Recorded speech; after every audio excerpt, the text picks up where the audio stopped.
کہانی تری شکل والی چڑیل کا دوسرا حصہ۔ پیسے لے کر ان خاتون نے بڑی احتیاط سے اپنے پرس میں رکھے اور امی ابا کے ساتھ چائے پینے کے بعد رخصت ہو گئی۔ جاتے جاتے ایک دفعہ ابا نے انہیں پھر کہا، بہن جی اگر کسی مزید مدد کی ضرورت پڑے تو ہمیں ضرور بتائیے گا۔ نے کہا جی ضرور۔ تھوڑی دیر بعد جب ہم لوگ کھانا کھا رہے تھے تو میں نے ابا سے پوچھا کہ ابا یہ خاتون کون تھی؟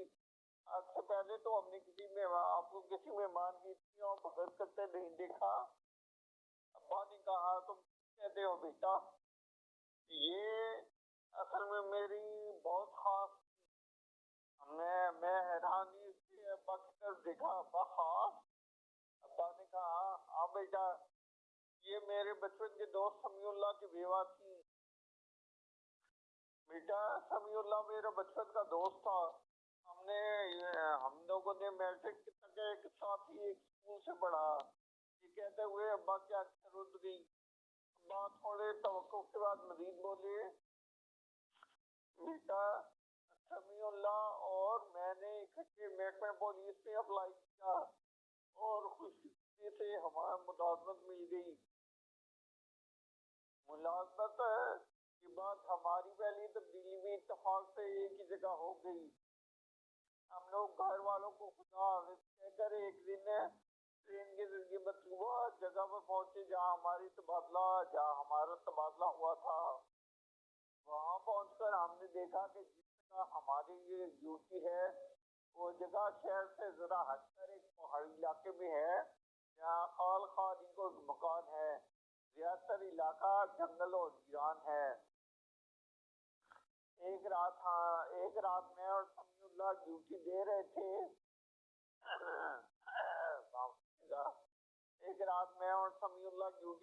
تھے کہ ہمیں کسی بچے کے رونے اور چیخنے سے لانے کی آواز آئی۔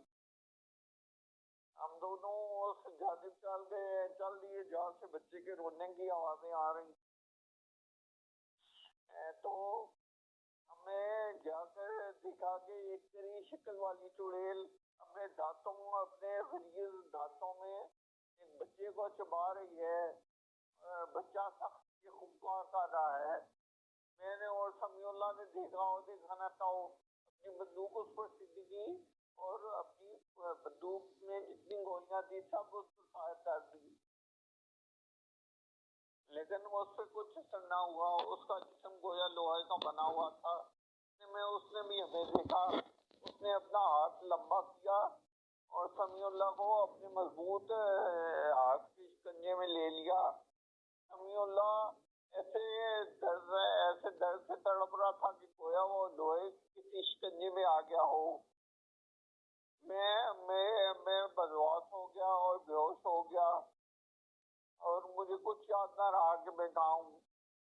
جب میری آنکھ کھلی تو میں نے خود کو ایک اسپتال میں پایا جہاں پہ ایک نرس میرے اوپر جھکی ہوئی تھی۔ تھوڑی دیر بعد مجھے ایک ڈاکٹر بھی داخل ہوا اور مجھے ہوش میں آتا دیکھ کر اس نے کہا اب پیشنٹ کو ہوش آ چکا ہے۔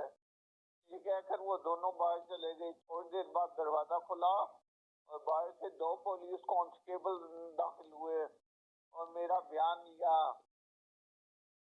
میں نے یہی بتایا جو کچھ ہوا تھا۔ میں نے ان کو سارا واقعہ بتایا۔ میری بات سن کر وہ ہنسنے لگے۔ تھوڑی دیر وہ باہر چلے گئے۔ تھوڑی دیر بعد ایک ڈاکٹر اندر داخل ہوا اور اس نے کہا گھبرانے کی ضرورت نہیں، یہ جو واقعہ آپ کے ساتھ ہوا ہے اس قسم کے کیسز میں نفسیاتی حالت ٹھیک نہیں رہتی، انسان کی دماغی حالت سے کچھ نہ کچھ اثر ضرور ہو جاتا ہے، گھبرانے کی بات نہیں، آپ جلد ٹھیک ہو جائیں گے۔ میں آپ کو دماغی امراض کے اسپتال بھجوا دیتا ہوں۔ جب مجھے دماغی امراض کے اسپتال بھجوایا گیا تو 6 مہینے تک میں ان کے زیر علاج رہا۔ جب میں وہاں سے نکلا تو میں نے پولیس کا محکمہ چھوڑ کر اپنا کاروبار کرنا شروع کر دیا۔ کچھ عرصے بعد میرا اس پہاڑی علاقے میں دوبارہ جانا ہوا تو مجھے پتہ چلا کہ 22 جون کو جب ہمارے ساتھ یہ واقعہ پیش آیا تھا تو ایک غریب کسان نے اپنے بیٹے کی گمشدگی کی رپورٹ درج کروائی تھی، جو جس پر لاپتہ کیا گیا، کیونکہ پولیس تلاش کر کے تھک گئی، لیکن آج 6 ماہ گزرنے کے باوجود بھی اس بچے کو کچھ پتہ نہ تھا۔ اس کے بعد میں نے کاروبار پہ دل لگایا اور سمیع اللہ کی بیوہ کی بھی مدد کرتا رہا۔ دوستوں، امید ہے کہانی آپ کو پسند آئی ہوگی۔ اگر کہانی پسند آئی ہے تو ہمارے چینل کو لائک اور سبسکرائب کرنا نہ بھولیے۔ اسی کے ساتھ میں دعا کرتا ہوں کہ اللہ تعالیٰ آپ کو جہاں بھی رکھے خوش رکھے، مجھے اپنی دعاؤں میں یاد رکھیے۔ ملتے ہیں آئندہ ایسی کسی نیکسٹ اچھی سی ویڈیو کے ساتھ۔ اللہ حافظ۔